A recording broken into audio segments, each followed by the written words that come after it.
Welcome back to the Greenhouse Music Podcast. Best music class you've ever heard. It's the best music class you've ever heard.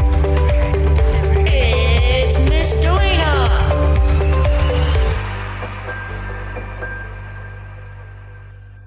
Hey kids, and welcome back to the Greenhouse Music Podcast, the best music class you've ever heard, and I am Miss Delana. Okay, music makers, we've got something special today.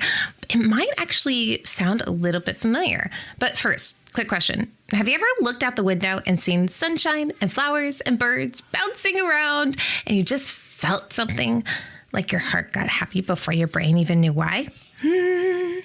I absolutely have felt that too. And we're coming into one of my favorite seasons. Or, well, in many parts of the country, in many parts of the world, we're already in that favorite season, and that is spring.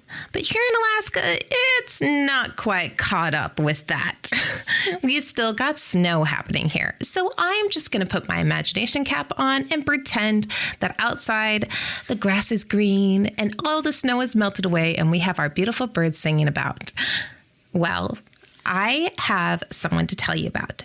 What if I told you that a man who lived over 300 years ago in a city built on water figured out how to put this very season, spring, inside a violin? Okay, I know, not quite literally, not the season, but think about how music has different sounds in it, right? And it has different feelings or different hints and musical clues, like we talked about in our last episode. Well, all of that for spring, the rain, the birds, the puppy napping in the grass, a thunderstorm rolling in out of nowhere, all of that was in his music. And his name was Antonio Vivaldi. Today we're going inside one of the most famous pieces of music ever written, called The Four Seasons, specifically spring. By the end of this episode, you're going to know why music can paint pictures without a single paintbrush. You're going to play a game that just might fool you, and you'll never hear a bird song the same way again. So come on, let's grow our musical knowledge and get going. Okay, so who is this wild, red-headed music teaching priest? Well, before we get into the music, we need to talk about the band, because friends, Antonio Vivaldi was not your average music teacher.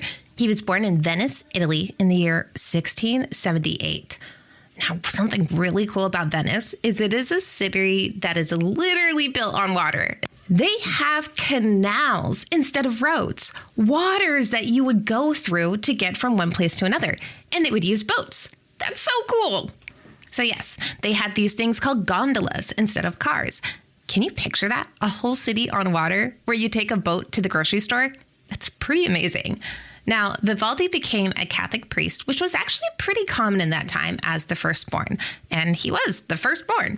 He wore long robes and was supposed to be very serious and holy, but, well, there's always a but. He also had bright red hair, which kind of is well known for having a little bit of an eccentric personality and maybe a bit of a troublemaker. Well, he wore his red hair in a curly wig while being a priest. Just imagine that for a second. Red hair, white curly wig, covering it on top. But people knew that he had the red hair underneath, and so they called him the Red Priest. But here's the wild part. Vivaldi actually got removed from his priestly duties just 1 year after he was ordained. You know why? Well, he kind of kept sneaking away from Mass, like in the middle of the service, to scribble down a musical idea that had popped into his head. That, and he also had asthma, which made it very difficult for him to perform his duties as a priest in the long services and the many words that they would have to say during those services. So it wasn't really working out for him. This guy would literally leave the altar mid-prayer to go write music. I don't know if that's hilarious or impressive or both. I think both. Because I know when you get a musical idea in your head, you've got to write it down. So they said, okay, Vivaldi, you're not so great at the church stuff, but guess what? We'll put you to work in some other way. So he worked as a music teacher instead. He actually taught at an orphanage school for girls in Venice called the Ospedale della Pietà. That's Italian, and it means the Hospital of Mercy. If I completely said that wrong, I am very sorry. I try my best. Well, anyways, the girls at the school were incredible musicians, and Vivaldi wrote hundreds of pieces just for them to perform. And the school became famous across all of Europe because of their concerts.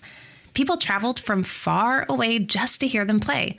All these orphan girls, which is actually really incredible when you think about it. Many people back then, women, had to take extra classes. They had to have excellent teachers, and money was spent to make them into expected women of society. But when you were orphaned, you didn't have anyone taking care of you or spending money on your education. But they were still able to learn from one of the best. That's pretty special. So this man wrote over 500 concertos. That's a concerto is a piece of music where one instrument gets to be the star of the show, backed up by an entire whole orchestra. He wrote 500 of these in his lifetime. That's incredible. Now, what about this specific song that we're talking about? Spring. This is from The Four Seasons, and it is a masterpiece. In 1725, Vivaldi published a set of 4 violin concertos. So violin was the star. And he did one for each season of the year: spring, summer, autumn, and winter.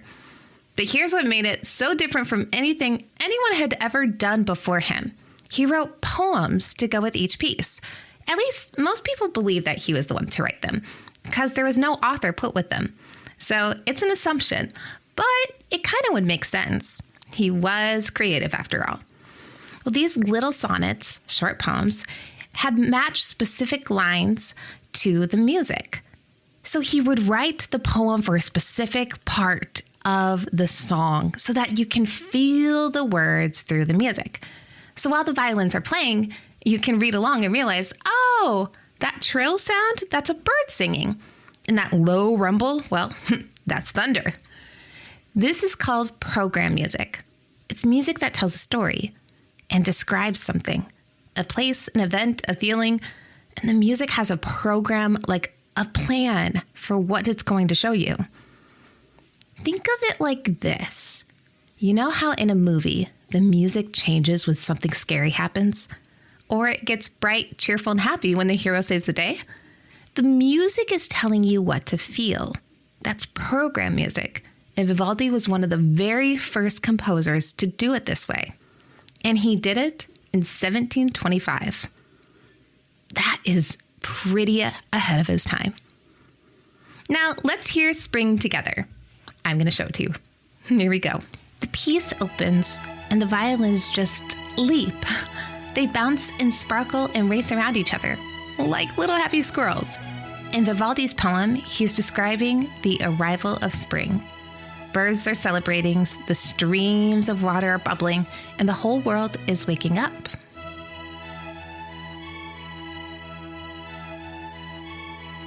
Did you hear that? Those quick little chirping notes in the high strings? That's the birds. That little running pattern that keeps coming back? That's called ritornello, an Italian word that means the little return. It keeps coming back, just like spring keeps coming back every year, like hope. Then it changes. The music gets a little dark and the sky turns gray. In the poem, Vivaldi writes about a thunderstorm rolling in, and suddenly the orchestra gets heavy and rumbling and the violin starts slashing back and forth and...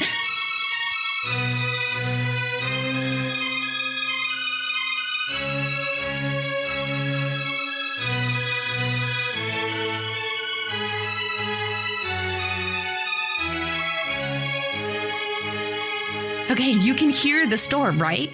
You didn't need me to tell you. That's the whole point. The music shows you.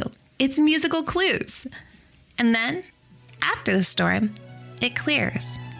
And in the second movement, the poem describes a goat herder napping under a tree with his dog beside him. And you can actually hear a viola playing a long, slow, growling note underneath. That's supposed to be the dog, snoring. Nope, I'm not making this up. Vivaldi wrote a snoring dog into his violin concerto. Yep. Did you know that after Vivaldi died in 1741, the world basically forgot about him? Not for a year or for a decade, for almost 200 years.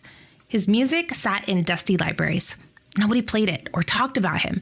And it wasn't until the 1900s, imagine 200 years later, that musicians rediscovered his manuscript and went, wait a minute, this guy, he's kind of cool. This is pretty incredible. Actually, this is super incredible. This is amazing. And now, The Four Seasons is one of the most recorded pieces of music in history. Some things, they just need time to really sparkle, don't they? All right, my music makers, game time. We're playing real or ridiculous. And I'm going to say something about Vivaldi or The Four Seasons, and you have to shout out real or ridiculous. You ready? Here we go. Statement number 1. Vivaldi was a priest who kept sneaking away from church to write music. Yep, that one's real. If you were listening, you should know that. Completely, 100%, hilariously real. They actually let him stop leading services because of it. Well, they probably recognize that God gave him talent in other areas. Statement number 2. Vivaldi wrote special notes in his music to tell listeners when to sneeze. Yep, that's ridiculous. He wrote poems or sonnets to go with his music, but no sneezing notes. Although now I kind of wish he had. And now I need to go itch my nose because I feel a sneeze coming on. Statement number 3. In spring, Vivaldi used music to imitate a dog snoring.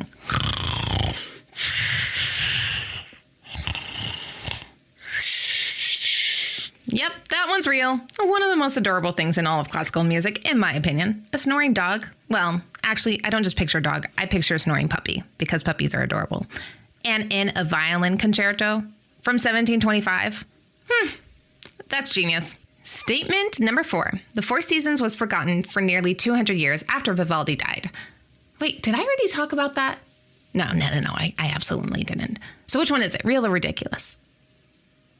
Real, right? It sounds ridiculous, but it is. It's completely true. Some of his greatest music ever written was just sitting in a pile somewhere for 2 centuries, which means you never know what's out there waiting to be found still. Okay, do you remember? Let's see. Do you remember the number of concertos that Vivaldi wrote in his lifetime that I mentioned earlier? Were you listening? If you guessed 500, that is real. 500, not a typo, 100%, so many. I mean, I can't imagine how long that would take. It takes me a while just to write one song. Okay, for our next little section here, what am I listening to this week? There's a couple things that I'm listening to. One, you could probably guess it. I'm listening to Spring from The Four Seasons by Antonio Vivaldi. That makes sense. That's what actually inspired me to write this episode. But the full thing, not just the famous opening, you have to give it about 8 minutes to really sing out and hear the whole piece. But also, another song that I really love is Fight Song by Rachel Platten. I'm teaching this to some of my students at a school here in Alaska, and it has been stuck in my head all week, and I love it. I'm okay with that. All right, I'm leading into our challenge. At the end of this episode, I'm going to play Spring, the full song by Antonio Vivaldi. And here's your listening challenge. Get yourself comfortable. Close your eyes if you want. I want you to listen for 3 things. Number 1, can you hear when the birds are singing? Listen for the high, quick, fluttering notes in the violin. Number 2, when the storm comes in, what instruments do you hear get louder? And number 3, can you hear that snoring dog or a puppy? It's in the second movement, the slow, quiet part in the middle. There's a low note in the viola that's just growling almost, but softly for a long time. That's the puppy. And I promise, once you've heard it, you won't forget it. It's a beautiful piece. So listen for the end for that special little part. Okay, now let's go backwards into our time machine to learn more. Did you know you've actually already heard a little tiny piece of Vivaldi on this podcast? Way back, near the beginning of when I first started the podcast, Little Ears, Big Sounds, the classical tunes in Bluey, episode 14. I mentioned that in a Bluey episode called Fancy Restaurant, Vivaldi's Spring is playing in the background while Bandit and Chili are at dinner. So you've met Vivaldi before. Now you know exactly who he is. And if you love the idea that music tells a story that paints pictures with sounds, you should go back and listen to episode 12, A Musical Journey with Camille Saint-Saëns. Remember the Carnival of Animals? That program music too? The swan, the elephant, the kangaroos? It's one of my favorite pieces ever, and it's all painted with instruments. You'll hear it a little differently now that you understand more about musical clues. Okay, music makers, here's something I want you to sit with for just a second. Vivaldi was told in so many ways that he didn't fit. He was too distracted for church. He was too redheaded for church. He taught at a school that most people didn't take seriously. And when he died, the whole world moved on without him. His music sitting in a drawer somewhere. But then, the music he wrote in those moments of rushing away, of scribbling things down, of teaching those young musicians in Venice, that music survived 300 years, and people still listen to it. It's in movies, in television shows, in commercials, in Bluey, and in your ears right now. So here's your creative challenge for the week. I want you to pick one thing you can see, hear, or feel outside. Maybe it's the rain on the window. Maybe it's your pet doing something funny. Maybe it's wind in the trees. And I want you to figure out, if that were music, what would it sound like? Would it be high or low? Fast or slow? Loud or quiet? You don't have to write it down, and you don't even have to play it. Just think about it, because that's exactly what Vivaldi and many other composers have done. Vivaldi looked at the world and heard music in it. And I believe that you can do that too. So I'm so glad you were here today. Keep wondering, keep listening, keep growing, and I'll see you on our next episode. And that is a wrap on today's episode of the Greenhouse Music Podcast, the best music class you've ever heard. I am Miss Delana, and I'm so grateful that you spent this time with me and your music today. If this episode made you smile or you learned something new, I would love it if you told a friend or left us a review wherever you listen. That helps more little musical lovers find us, and that actually means everything. Until next time, keep listening, keep playing, and keep blooming. And here is spring to get you started.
Hey parents, do you want a free worksheet or book or page to go along with the lesson that your kids learned today?